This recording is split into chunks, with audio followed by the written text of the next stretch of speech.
Moms, I don't know if you've heard this, but 4 people just traveled further than human beings have ever traveled before. And in that groundbreaking moment for humanity, what they did was remarkable. They grieved the loss of a woman, a mother, a wife, a friend, and I think you really need to see this.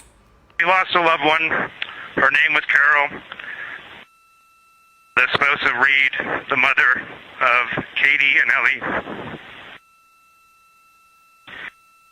And if you want to find this one, you look at Glushko, and it's just to the northwest of that, at the same latitude as Ohm, and it's a bright spot on the moon. And we would like to call it Carroll, and you spell that Carroll.